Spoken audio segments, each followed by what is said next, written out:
Aku lagi ada di Halo guys, bagaimana? 1, 2, 3. Halo guys, Halo guys, bagaimana kabarnya? Sekarang aku lagi ada di Nagoya bersama temanku ini dari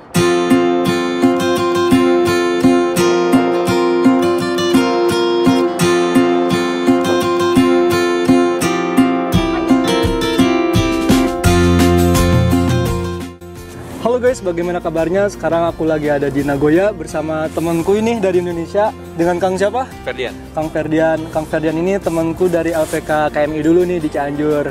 Nah, Kang Ferdian gimana kabarnya? Alhamdulillah. Kang Ferdian gimana? Alhamdulillah baik juga. Aduh, ini udah lama nggak ketemu ya. Tamu jauh. Nah, di sini Kang Ferdian ini sedang apa sih, Kang? Saya kerja. Sedang kerja di bidang apa nih, Kang? Saya di Imono. Imono itu pengecoran logam. Pengecoran logam. Nah, ini Kang Ferdian ini salah satu pekerja dengan visa yang bukan visa pemagang seperti saya, tapi visa kerja, Kang ya. Bisa kerja engineer. Nah, itu apa sih, Kang, yang membedakan visa magang sama visa kerja, Kang? Secara garis besarnya? Kan kalau magang setahu saya misalkan 3 tahun. Ya. Terus udah 3 tahun perpanjang atau enggaknya itu kalau perpanjang 2 tahun. Kalau misalkan nggak perpanjang ya pulang gitu kan. Jadi terikat gitu ya, sih. Terikat ya. Kalau misalkan visa kerja ya memang kontrak sih. Ya gimana aja gitu kontrak seperti di Indonesia. Jadi nggak terlalu terikat ya. Kalau misalkan pemagang kan kita ada yang mengaturnya istilahnya itu dengan kumiai atau koperasi Jepang. Mungkin kalau visa kerja lebih mandiri ya. Iya. Oke, nah terus dari bidang pekerjaan sendiri, Kang, yang dikerjakan Kang Ferdian ini seperti apa sih? Jadi kantor ngurusin ngurusin data-data dan sebagainya sama di Gemba juga gitu. Jadi saya juga mengerjakan secara langsung gitu di lapangan. Iya, betul. Dan ini sebenarnya linear ya, Kang ya, waktu Akang belajar di Indonesia mengenai pengecoran logam. Betul. Sebelumnya kan pernah kerja berarti ya, Kang ya, atau magang kerja di Indonesia tentang pengecoran logam? Internship cuman 6 bulan sih mungkin. 6 bulan ya. Nah, itu apa sih, Kang, yang membedakan pengecoran logam di Indonesia dan di Jepang, Kang? Yang bedanya pertama mungkin di teknologi ya. Teknologinya ya. Terus yang kedua untuk kualitinya lebih ketat sih, lebih gila sih. Iya. Dan mungkin hasil outputnya juga bisa lebih berkualitas ya oleh karena itu. Nah, itu Kang, sebelumnya yang melatar belakangi Kang Ferdian untuk pergi ke Jepang itu apa sih? Pertama saya cari pengalaman sih. Pertama pengalaman.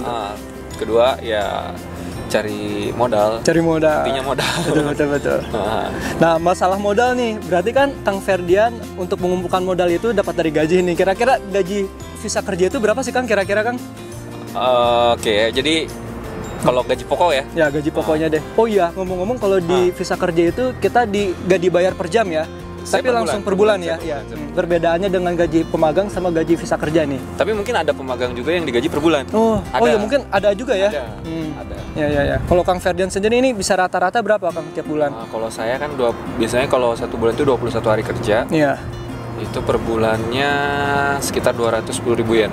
210.000 yen. Itu belum sama zanggyo ya atau lembur ya? Belum. Itu bisa nyampe berapa, Kang, kalau kayak dirupiahkan? Untuk kurs sekarang mungkin sekitar 30 juta mungkin 30 ya. 30 juta itu belum termasuk zanggyo. Masih gaji pokok dan belum termasuk potongan-potongan biaya hidup dan sebagainya. Ya. Dari gaji yang Kang Ferdian udah dapat itu udah diputarkan ke hal apa aja? Apakah investasi atau dan lain sebagainya? Saya tabung. Ya. Tabungnya di mana? Karena saya jujur aja untuk rekening bank saya nggak terlalu menyimpan di bank gitu. Ya. Betul juga. Jadi untuk menyimpan untuk menyimpan saya itu pertama di emas. Oh ya, emas. Setidaknya emas itu bisa melawan inflasi lah ya, laju inflasi karena emas itu zero inflation, guys. Bidangnya Kang Sir. Terus yang kedua, ya alhamdulillah saya bareng teman-teman saya gitu ya bikin usaha gitu. Usaha apa itu? Rental gitu ya. Nah. Jadi untuk ininya rental PlayStation karena saya lihatnya untuk di tempat saya rental PlayStation itu masih rame gitu. Iya. Dan waktu pertama buka juga ya alhamdulillah gitu. Iya. Jadi Kang Ferdian ini udah pertama dia mendapatkan gaji tetap nih. Terus yang kedua dia menyimpan keuangannya itu di emas. Ketiga, Kang Ferdian ini punya usaha PlayStation. Jadi setidaknya ada penghasilan lain ya selain penghasilan kerja di Jepang kayak gitu. Ya, dan kira-kira tertarik gak sih untuk melakukan investasi ke hal yang lain gitu selain investasi emas tadi? Sebenarnya ya tujuan saya yang pertama pengen pengen bikin korporasi gitu. Iya. Saya juga masih belajar, masih cari pengalaman, masih banyak belajar lah. Terus yang kedua juga saya sekarang mau merambah ke dunia, contohnya seperti saham, investasi saham seperti itu ya. Trading, trading. Mungkin reksadana. Jadi makanya Saya juga ini nanya-nanya ke Kang nih. Nah, kira-kira Kang Ferdian, tujuannya setelah di Jepang itu apa sih, Kang? Jadi kalau saya pulang itu, saya targetnya gimana caranya saya pulang. Ketika saya pulang, saya udah nggak kerja, tapi saya ada penghasilan. Iya, betul ya. Dan jadi uang saya yang kerja gitu. Iya, betul.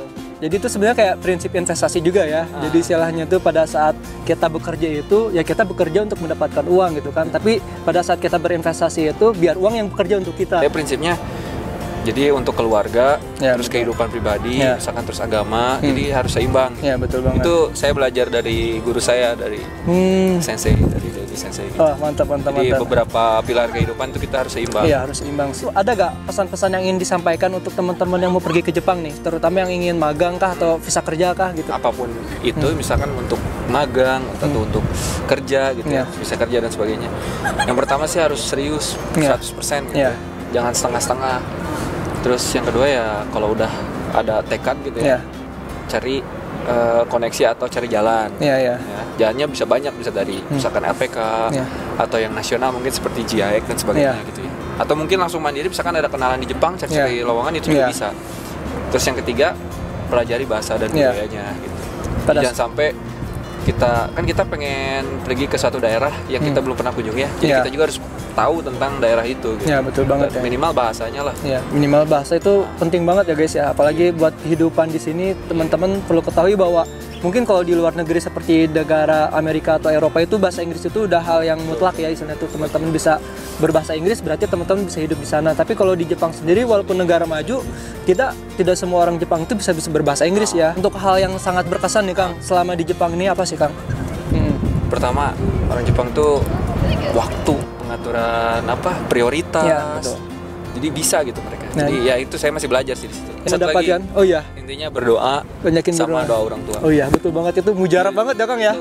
Pokoknya kalau yang semua tadi saya sebutin itu tanpa doa itu udah nggak ada. Oke teman-teman semua, mungkin ini salah satu sharing yang mudah-mudahan bisa mendapatkan manfaat ya buat teman-teman semua di rumah. Sama-sama belajar. Iya, sama-sama belajar. Terima kasih ya Kang Ferdian, ini udah meluangkan banyak waktu untuk sharing di salah satu vlog aku. Kang Ferdian ini punya Instagram apa Kang? Instagram Ferdian WLDN. Ferdian WLDN. Mungkin untuk video kali ini dicukupkan dulu ya guys. Mudah-mudahan. Ini ada Mas Kiki juga ini. Oke guys, mungkin untuk video kali ini dicukupkan dulu. Mudah-mudahan video ini bermanfaat. Bila menurut teman-teman video ini bermanfaat, teman-teman boleh share ke teman-teman yang lain dan jangan lupa di like dan subscribe. Oke, see you in my next video. Let's invest, let's travel. Bye. Bye bye. See you on top guys.